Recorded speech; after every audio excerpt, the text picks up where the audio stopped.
Hey everyone, in this video we're going to take a look at the chapter 39 story from the Road to Latin textbook. Now the first story is called Daedalo at Icaro I.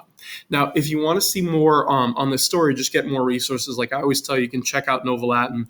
You'll find grammar notes, vocab, just a bunch of stuff to help you as you work your way through the textbook in case you're trying to get a little more out of it, okay? Another thing I would also tell you is since this chapter and these stories have to do with a very famous myth of Daedalus and Icarus, I'd encourage you to go look it up on your own. And if you want to see it in a slightly different way, on my textbook, at least in my classroom, I use it as a culture unit on patria potestas, which is sort of the power a father has in ancient Roman culture. So if you want to check that out, you can also find it on my site. But one way or another, I definitely encourage you to look this myth up just so you can kind of see what it's all about and understand sort of the ins and outs of it. You are going to get a little bit of a simplified version in this chapter, but still, it's always good to understand the background rather.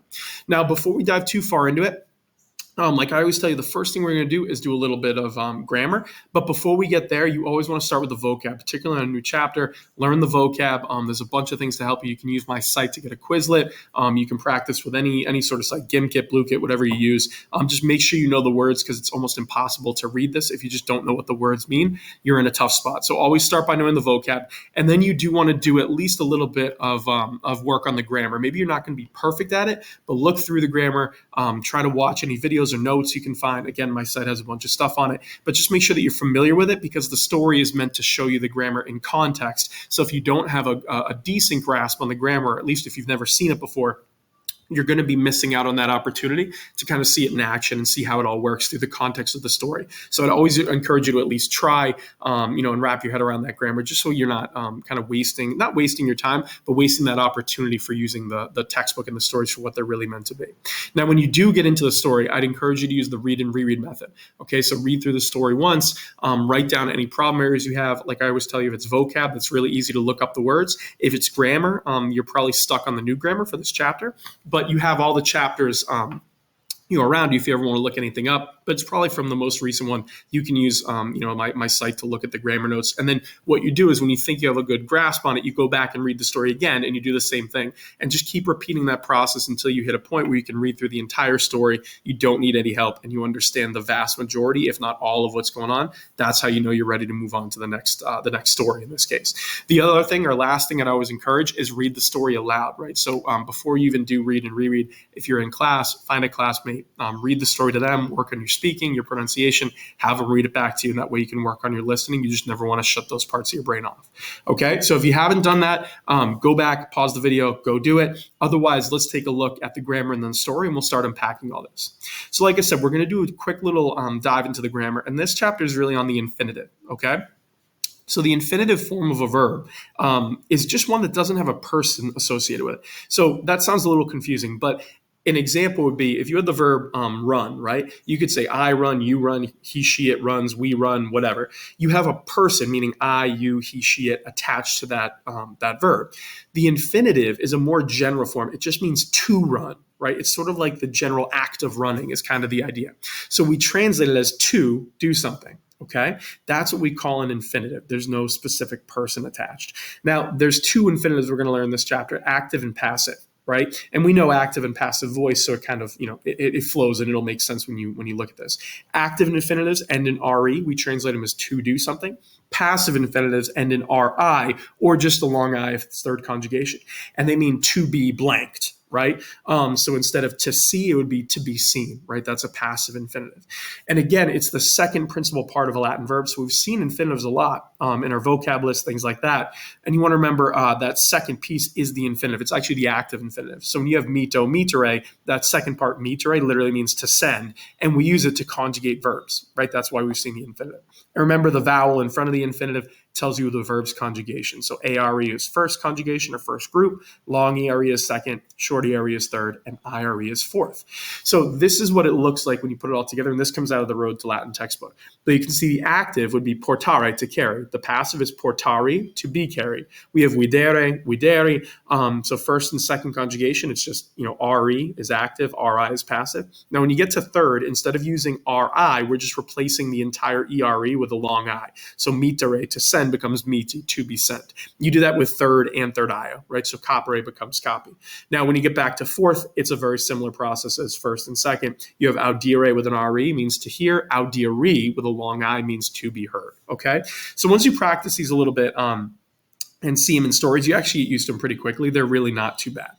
The bigger question is, what do we use them for? And one of the things we use them for is something called the complementary infinitive. So this comes from the verb to complete, not complement, which would be compli. That means you're saying something nice about someone, right? Complimenting them. This is complement with an E. It means to complete. And the idea is you're completing the meaning of a verb. So what do I mean by that? Because again, that's kind of jargony, right? It doesn't really make sense to a lot of my students. But if I give you an example, it'll kind of make a little more sense. If you just said to someone, I want, right? You have a subject, I, and a verb, want. But it's an incomplete thought, because if you just say, I want, you're missing something. What do you want, right? That's the question most people would ask. You finish that verb or complete that verb with an infinitive. I want to eat. Now it makes sense. And you notice in English, we use the infinitive. You don't say, I want, I eat. That wouldn't really work. We use the infinitive to eat.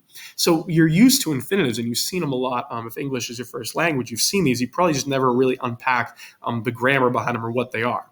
Now, in Latin, an example would be Marcus correre vult, right? Marcus wants to run. The complementary infinitive, when you have that sort of pair, you have a verb that's sort of incomplete, want would be an example, with an infinitive. And the infinitive usually comes first in Latin. So instead of vult correre, you'd say correre vult. Okay. Now, other verbs can be used with infinitives, right? There's sort of, you can use any of them, but there's some that tend to go with a complementary infinitive, and they're irregular verbs. So remember, irregular verbs are ones that don't follow the set pattern of what we call regular verbs, right? That's why we call them irregular. And the one that you've seen so far is the verb to be, sum esse, right? It didn't quite follow the same pattern as other verbs when you were using it. Okay, so you have sum est, right? They're all kind of spelled differently.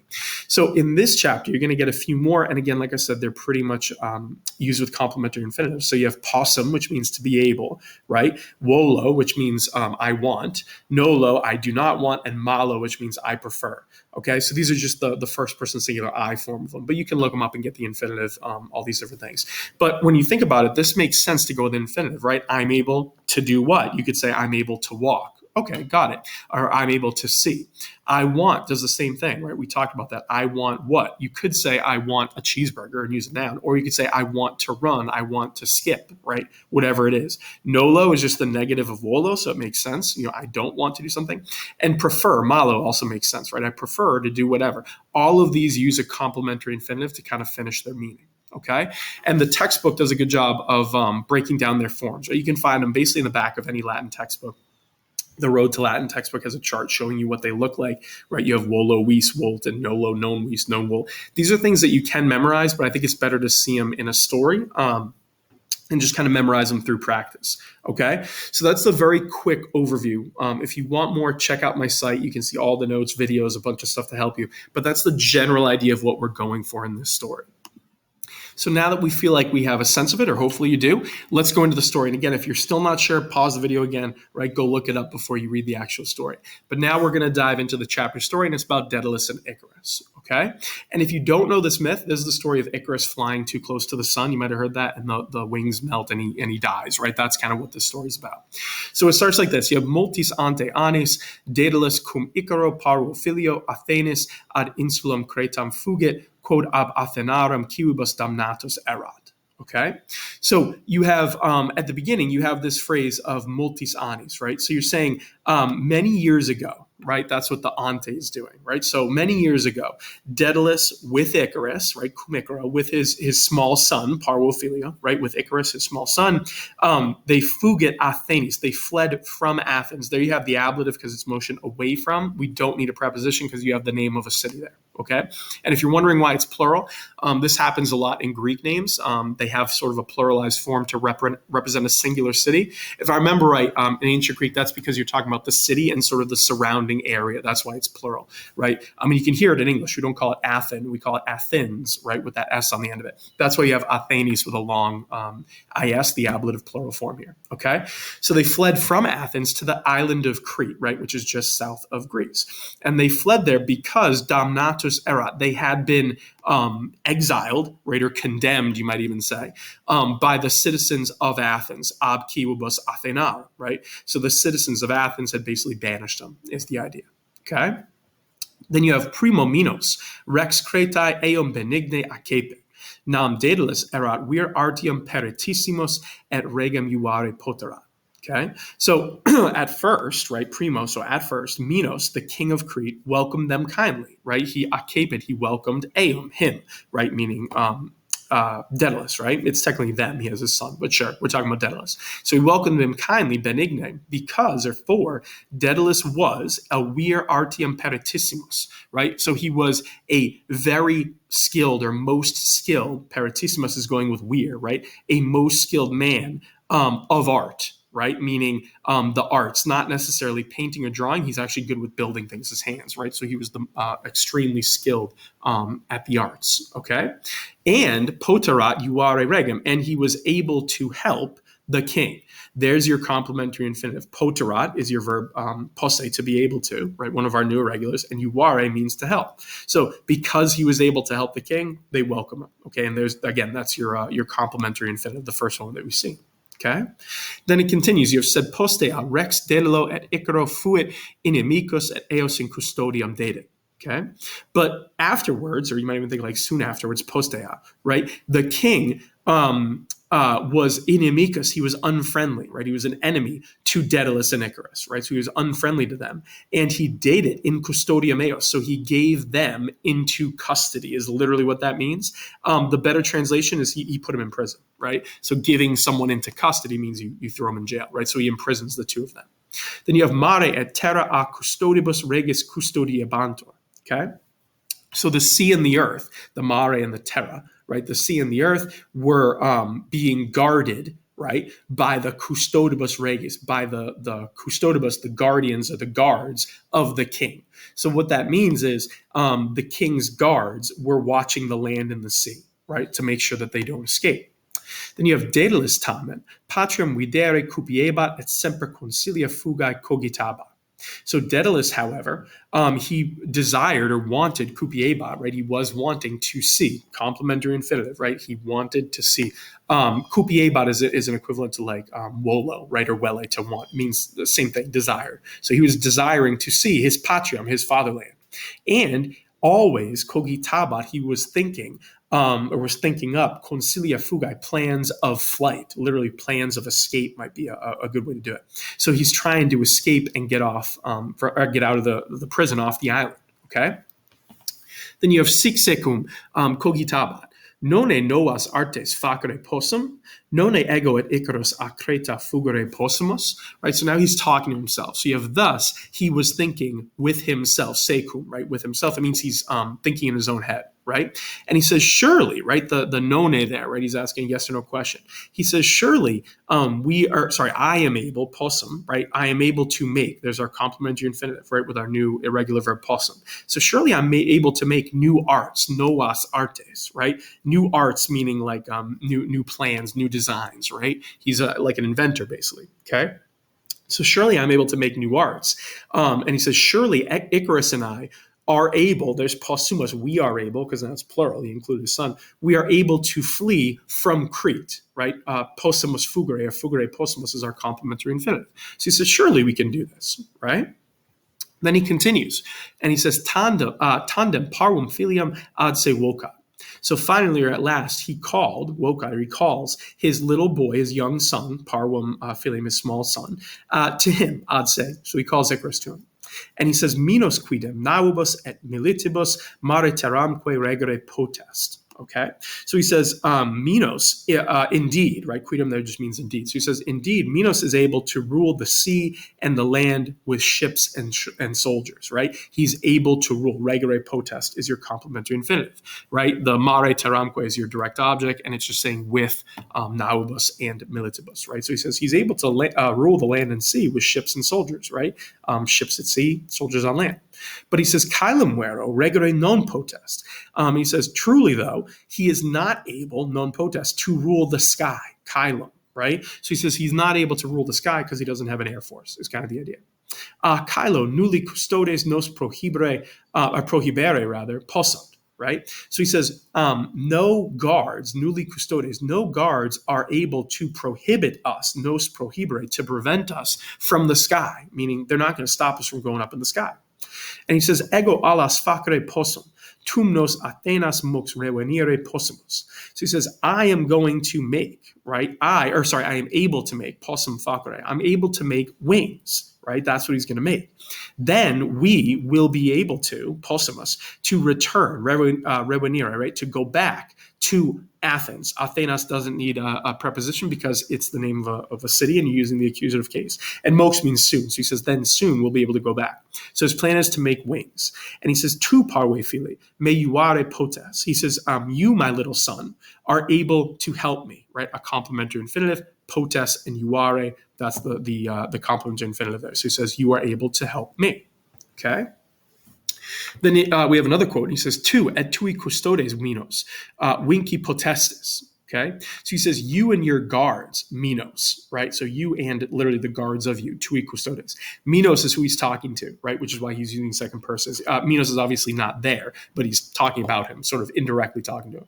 So he says, you and your guards, minos, are able, right? You all are able, because it's plural, it's you and your guards, potestis, winky. Now here we have a complementary infinitive, but it's a passive infinitive, okay? Winky, not winkere, the active, but winky, right? And you can tell by the long I by itself, it's a third conjugation verb. So he says, you and your guards are able to be conquered, minos, right? He's talking to him. And he says, calidus est minos, sed calidior est Daedalus, non terreri potest. So he says, you are skilled, you are, you're kind of shrewd is one way to do it, right? Calidus. So he says, you're shrewd, minos, but Daedalus is sort of smarter, like trickier, more shrewd, calidior, right? You have the comparative there. So he says, I'm smarter is kind of the idea. And he says, and he's talking to himself, third person Daedalus, right? Daedalus is not able, terrere, to be frightened. Okay, so again, he's talking about himself, but you have a complementary infinitive again, terrere potest, going with passive infinitive, terrere. Okay, so he says Daedalus is not able to be frightened. Mare et terra ate custodire et regi possunt. So he says the land and the sea are able, possunt, to be ruled, regi, and to be guarded, custodire. Both of them are passive infinitives, to be guarded by you. Said caelum ate occupare non potest, but the sky is not able to be occupied by you, occupare, right? So we're just mixing in passive infinitives with all these complementary infinitives, right? Not able to be seized by you is kind of a good way to do it, right? He says you can't get the sky.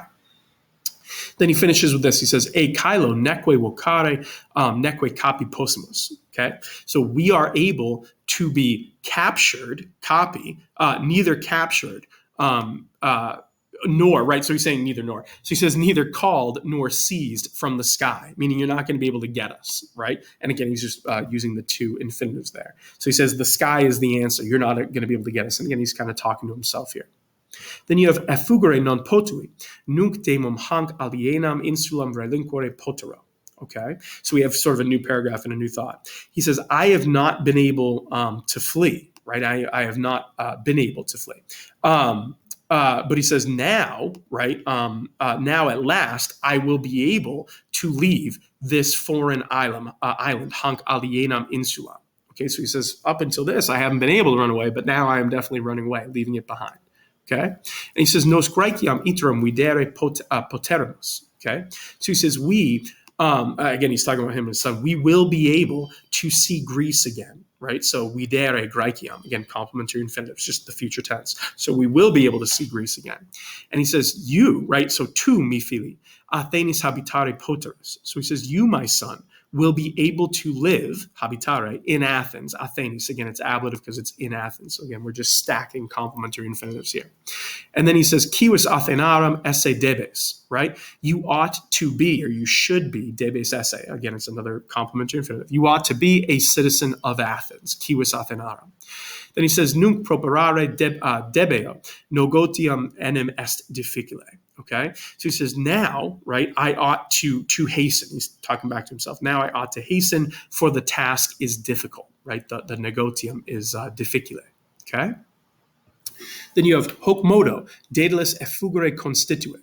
Okay, so in this way, Daedalus, right? He decided constituent. He decided to flee, and in this way means using the wings, right? So he's going to fly. Then you have tum is multas penas comparaven, right? So then he prepared many feathers, right? So he gets the penas, right? The feathers. Then you have e penis ceraque alas leves fece, right? So he made alas leves, light wings, right? Light wings from the feathers and from kera, from wax, right? So he uses feathers and wax. And again, in the real story, he's getting them from like the seagulls or the birds flying around his tower. So he makes them out of feathers and wax, and he makes wings. Okay. Said Icarus opus saepe impedieba. Okay, so but Icarus often was impeding the work, right, the opus, and this is sort of foreshadowing his attention span here. Then you have tum eos pater rogabat, visne reliquere cretam mi fili. So then his father, meaning Daedalus, asked, right, or asked him, and he says, "Do you want vis, right? Do you want to leave behind reliquere?" It's a complementary infinitive here, but this is an example where you can start with the main verb, not the infinitive. It still means the same thing. Usually you see it the other way around, but when you're asking a question like this, it's totally fine. So he says, "Do you want to leave behind Crete, my son?" Then you have the answer, "Certe pater, volo fugere." So of course, right? Certainly, father, I want to flee, volo fugere, right? So Icarus is like, yeah, I want to get out of here. Then Daedalus says, "Quare igitur penis ludis," right? So he says, "For what reason then, therefore, are you playing ludis with the feathers, right? Penis." He's like, why are you playing with the feathers and stopping the work if you want to leave? Then you have the response. You have penai pater, so leves et pulchri. Right, the feathers, father, are leves, they're light, and pulchri, and beautiful. Ventus eas huc et illoc mite. The wind sends them this way and that. So they're floating around in the wind. And he says, "Me juvat penis ludere," right? So he says, they're going around in the wind, and he says, "It pleases me to play with the feathers," right? So he likes to play with the feathers. Then the father says, Daedalus says, "Sed nos alas facere volumus," right? But we want to make alas, wings. So he says, but we're trying to make wings here. And he says, "Si adulti opus facere volunt, non ludunt. Tu puer ludere, rather, non debes." Okay? So he says, but we want to make the wings. He says, if adults want to make work, right, to like make something, literally to make an opus, to make work, they don't play. Right? So he says, when it's time to work, it's time to work. He says, you, boy, ought not to play, right? You should not play. Non debes ludere. So he says, hey, adults, when it's time to work, we don't play. Okay? Then you have ego laborabo, right? So I will work. Icarus says, I will work. In creta manere nolo, ego quoque Athenis habitare malo. So he says, I don't want to stay in Crete, manere nolo, right? Complementary infinitive. He says, I prefer to live, there's your malo, I prefer to live, habitare, in Athens. I too prefer to live in Athens, is really what he's saying. Okay? Now we get to the last paragraph. And you have sic demum alai sunt paratai, Daedalus Icaro eas demonstra. So you have thus, or sort of in this way, or thus is fine. At last, the wings are ready, right? Alai sunt paratai. So the wings are prepared, or they are ready. Daedalus shows them, eas is them, the wings, to Icarus. So he shows them the wings. Alai Icarum delectan, nam alis avis similima esse videntur. Okay, so the wings delight Icarus. They delect on Icaro. So they delight him because he likes the feathers. Okay, and the reason why is because they seem, videntur, it's passive voice, they seem to be most similar to the wings of birds, right? Alis avis, or avis. So they seem similar to the wings of a bird, right? So that's why he likes them.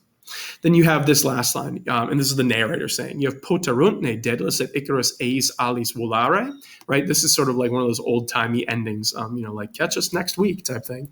But the narrator says, are Daedalus and Icarus able to fly with these wings, eis alis, right? And you have to stay tuned to the next story to see what happens. Okay, so hopefully this made some sense. If you have any questions on the translation, put them in the comments below. I know it's a bit of a longer story, but it's filled with complementary infinitives, which is the point, right? So if you read through this in practice, you should start to get the hang of it pretty quickly. But if you have any questions at all or anything you're stuck on, put them in the comments. I'm happy to help you. Otherwise, just keep practicing. And like I said, the more you practice it, the better off you're going to be.